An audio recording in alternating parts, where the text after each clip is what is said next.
L'évasion ultime de l'après-vie. Deuxième partie. Extrait long sur la franc-maçonnerie et ses relais de l'astral.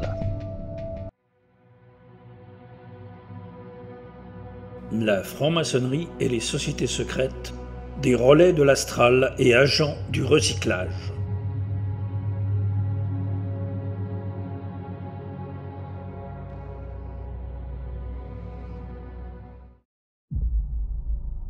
À la fois une religion, ou plutôt une secte, la franc-maçonnerie et les sociétés secrètes en règle générale, dont font partie le CFR, la Commission trilatérale, le mouvement Skull and Bones, le Club de Rome, le Siècle, les Jésuites, les Rose-Croix, le Club Bilderberg, l'OTO, l'Ordo Templi Orientis, l'Ordre des Templiers Orientaux, le B'nai B'rith, le Lions et le Rotary Club, les Illuminati, les Triades, les Loges Templières, l'Opus Dei, les Shriners et les dizaines voire centaines de confréries, loges et super-loges internationales, etc., qui demandent une intronisation individuelle à chaque nouvel arrivant adoubé par un membre, le secret, le copinage sous couvert de fraternité, la répétition des symboles, des gestes, des tenues, un élitisme forcené et une doctrine vouée au culte de la fausse lumière luciférienne, travestie en simple éveil alchimique, voire souvent, pour les degrés supérieurs mais pas que, faisant appel au satanisme pur et dur, avec des rituels et des rites,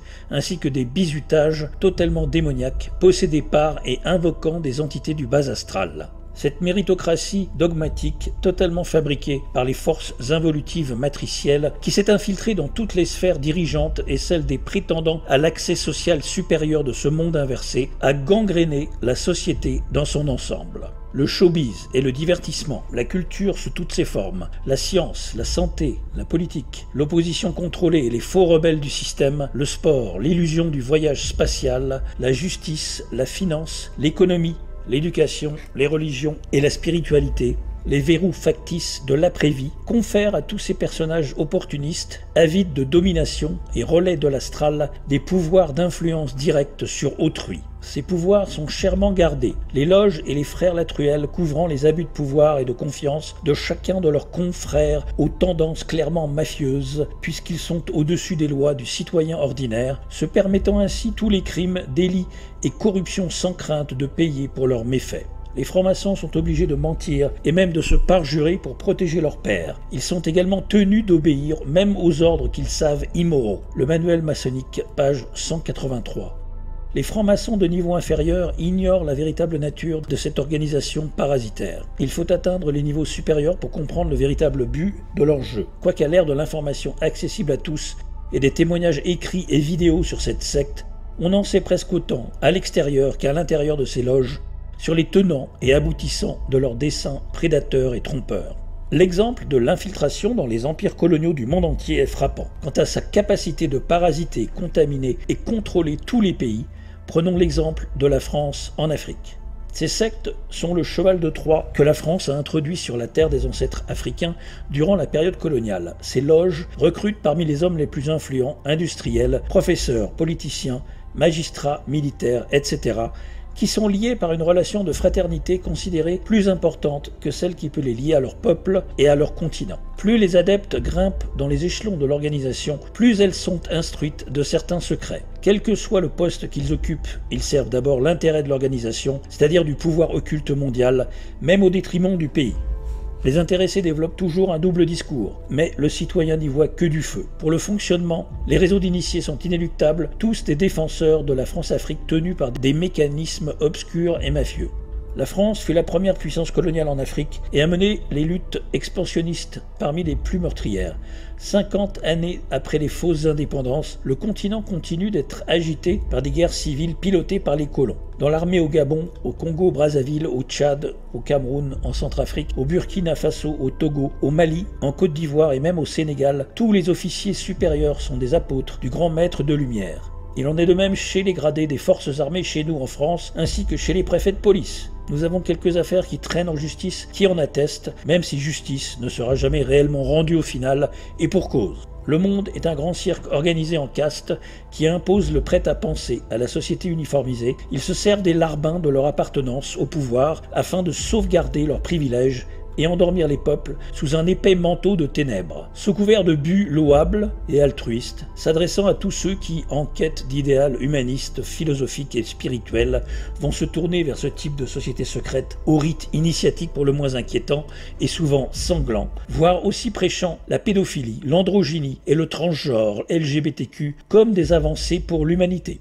Voici un extrait des écrits de Domenico Margiotta, franc-maçon du 33e degré, rite paladique, publié par la revue anglaise de Freemason, dans son numéro du 19 janvier 1935. Voilà ce que nous devons dire aux foules. Nous adorons un Dieu, mais c'est le Dieu qui s'adore sans superstition. À toi, souverain grand instructeur général, nous disons ceci que tu peux répéter aux frères des 32e, 31e et 30e degrés. La religion maçonnique devrait être maintenue par nous tous, initiés de haut degré dans la pureté de la doctrine luciférienne. Si Lucifer n'était pas Dieu, Adonai, le Dieu des chrétiens, dont les actions prouvent sa cruauté, sa perfidie, sa haine pour l'homme, sa barbarie et sa répulsion pour la science, l'aurait-il calomnié avec ses prêtres? Oui, Lucifer est Dieu, et malheureusement Adonai est aussi Dieu, par la loi éternelle selon laquelle il n'y a pas de lumière sans ombre, de beauté sans laideur, de blanc sans noir, l'absolu peut seulement exister comme deux divinités, l'obscurité étant nécessaire à la lumière pour lui servir de contraste, comme le piédestal est nécessaire à la statue et le frein à la locomotive. La doctrine du satanisme est une hérésie,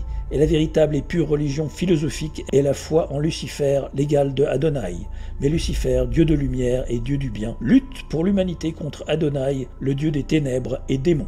Ils ont donc foi dans leur grand architecte de l'univers, ou Gadlu pour les intimes, qui est peut-être avec l'œil de la Providence le symbole maçonnique le plus connu par les profanes. Bien que désormais le terme soit indéfectiblement attaché à la franc-maçonnerie, il apparaît bien avant la création des premières loges. Le Gadlu est une source, disent les frères Latruelle, il est la cause de toutes les choses, en même temps qu'il est toute chose.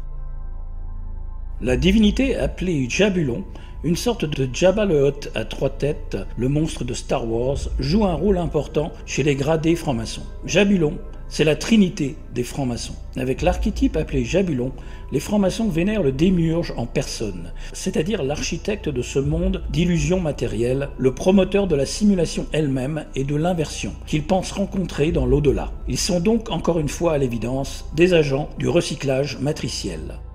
Une représentation de la rencontre supposée d'un maçon avec Jabulon de l'autre côté, la divinité est appelée le grand architecte par ceux de la loge maçonnique et est considéré comme le démiurge du monde matériel. L'architecte de l'univers, le dieu de la franc-maçonnerie, corps d'araignée, 3 têtes, chenilles, humains et crapauds. Jabulon. Jabulon ou Jabulon est un mot qui était utilisé autrefois dans certains rituels de la franc-maçonnerie de l'Arche royale. Selon François X, roi, il est également utilisé dans les rituels de l'Ordo Templi Orientis. Il a été suggéré que le mot Rastafari pour Dieu, Jah, vient du terme Jabulon, bien que le nom Jah apparaisse dans la version King James de la Bible dans le psaume 68,4.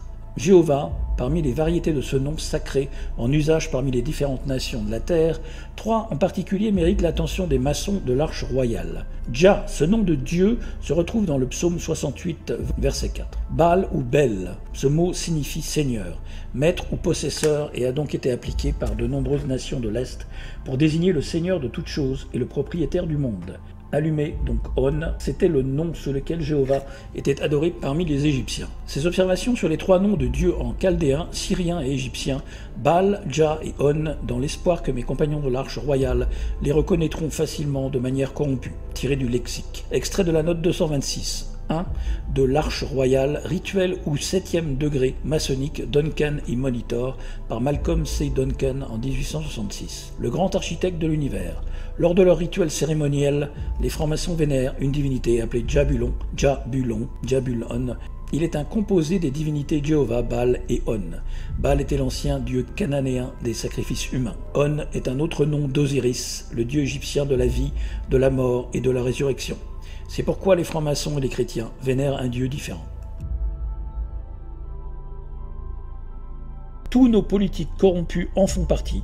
Toutes les célébrités chargées de nous divertir et donc de détourner notre attention vers le futile et les symboles occultes qui déclenchent et guident la récolte d'énergie le sont aussi. La culture, l'art, la littérature, l'internet, l'informatique, l'IA, tous ces domaines sont infectés et infectés par leurs symboles de récupération d'énergie malsaine et des égrégores de masse. toutes les fausses bonnes causes, les appels aux dons, les doctrines du politiquement correct pour exploiter l'humain et ses enfants, le contrôle mental technologique et les catastrophes climatiques via des outils militaires bien répertoriés et brevetés, les contradictions récurrentes pour semer la confusion, tous les problèmes, les empoisonnements, les psyops, les opérations psychologiques, les false flags, les guerres, les génocides et les menaces pour nous maintenir constamment dans la peur et offrir leurs réactions et solutions dégueulasses par le flicage et le contrôle des âmes sont déclenchés par leurs agissements machiavéliques.